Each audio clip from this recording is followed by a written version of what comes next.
How to quit your job and make your life better with real estate. This is Noelle Randall, real estate millionaire, entrepreneur, author, speaker, and so much more. And in today's interview style episode, we are meeting with Rachel Williams. She's a realtor in Utah, and she's going to share with us her real story of starting as a teacher and moving into a real estate agent. She's going to share with us what she's done, some of her struggles, and I'm going to share with you how to be successful in real estate just like me and Rachel. Let's go. Noelle. Yeah, she can fix that. If you gotta get it done, no, you need to do it better. Well, she can fix that. Yeah, she can fix that. Investment to get back, trying to get a big stack. She can fix that. Let's fix that. Okay, I am here with you, Rachel Williams, and I am so excited to be interviewing you. You took the leap of faith and you quit your job and you are working as a real estate agent. That is so exciting, and of course, a woman of my heart. So how do you know when it's time to quit your job, Rachel? You know, it wasn't so much just quitting the job. We literally started completely over. So we were living in California and I came home from work one day, both kids in the back seat, took 2 hours to go 20 miles in California traffic. And I turned to my husband that night and I'm like, I'm done. I can't do it anymore. I can't live in my car anymore. So not only did we change jobs, but we changed states too. Wow. Okay, so what do you mean? You were in California, and what state did you go to? So we were living in California. I was teaching. I had been teaching for about 10 years and just couldn't do it anymore. So my husband's from Utah, and we had visited about 3 weeks prior to that, and we just had a great trip. And so I told him, I'm like, you know, we just need to move our family. It's where we're happy. It's where things are easier. So quit my job, and we moved out to Utah. And I tried teaching out here at a homeschool hybrid program, which are really popular in Utah, and it still just wasn't right. And I had tried every multi-level marketing company you can think of, skincare, clothing, you name it, I've tried it.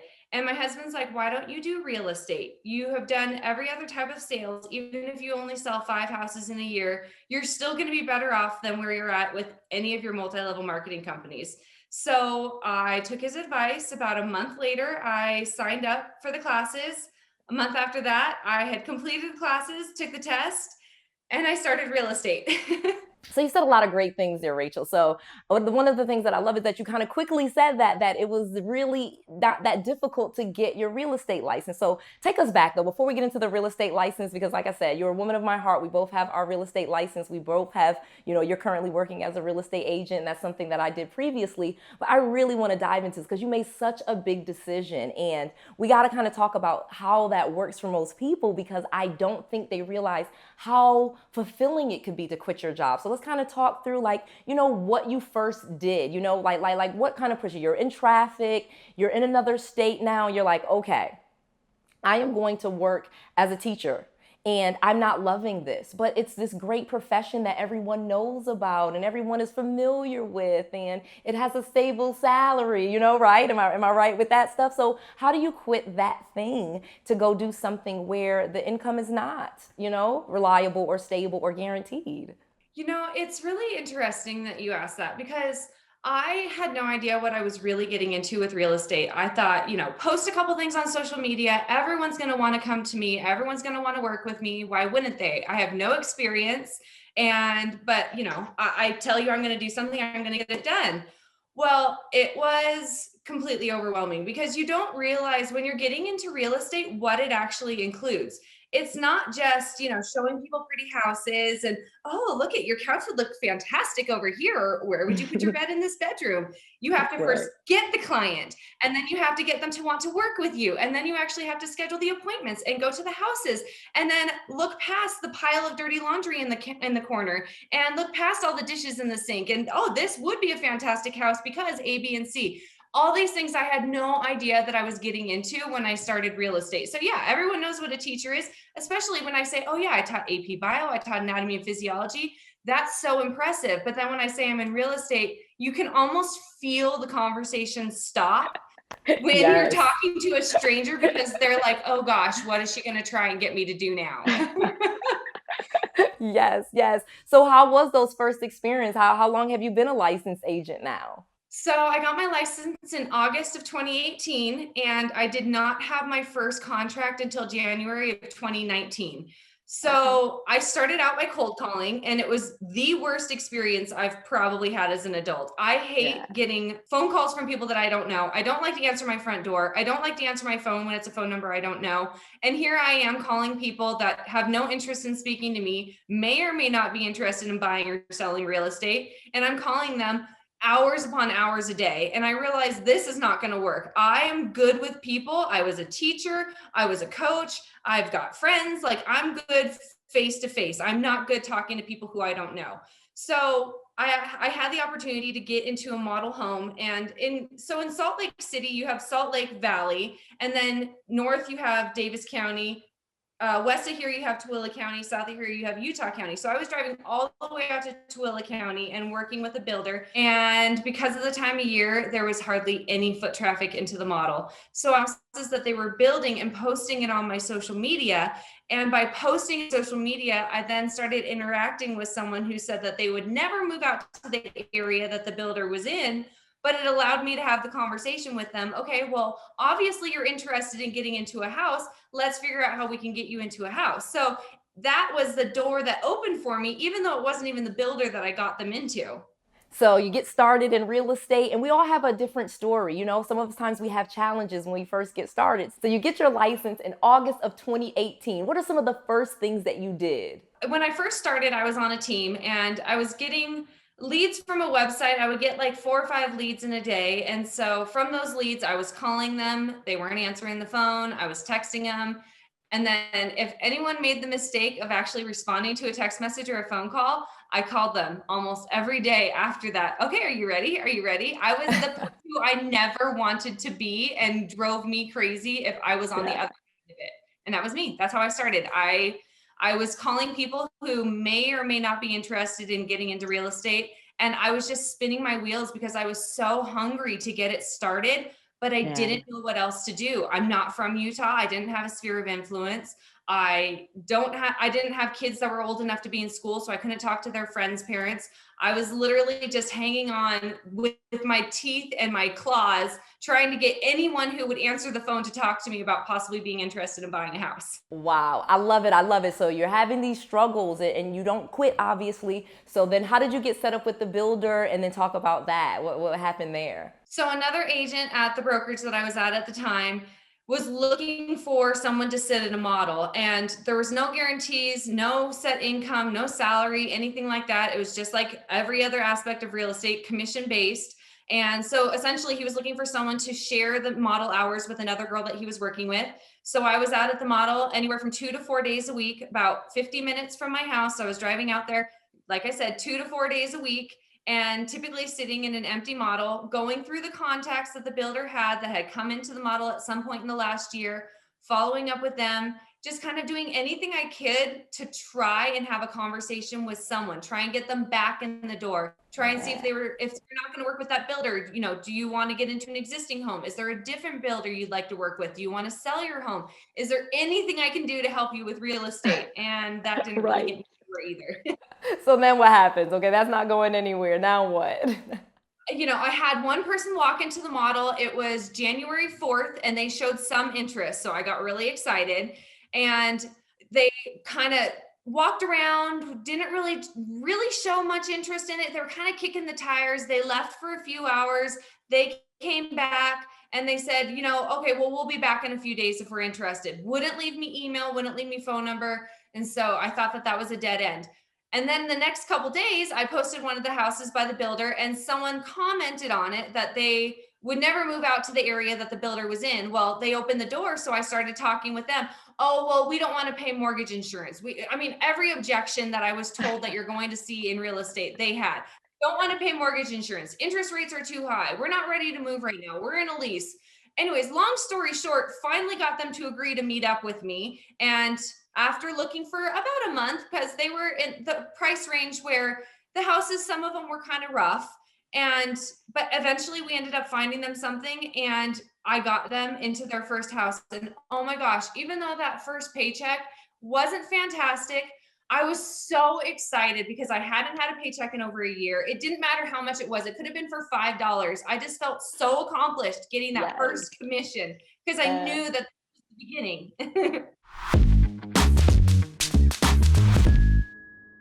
Whoa. Rachel Williams is sharing an amazing story with us that you are probably thinking is very negative, but I'm going to share with you a big secret. One of the things that Rachel did that I kind of disagree with is she did not get her a coach. She did not have a real estate coach or someone that was successful in real estate that she was mentoring with and that she was learning from. So she had to make a lot of it and learn a lot of it on her own. And she's done really well. And this goes to her credit. You can be successful with or without a mentor. I assure you, there are people that are successful without mentors. But my message to you is that you can move there a lot faster and with a lot less struggle if you have someone that is successful, that is mentoring you, modeling you, and helping you along the way. Maybe even a real estate coach or a mentor.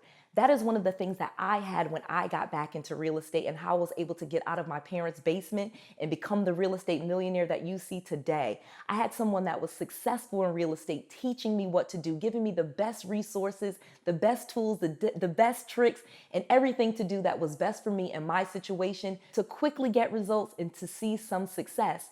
Rachel's story is a little bit more different. She struggled a lot longer and it took her nearly a year to get her first deal.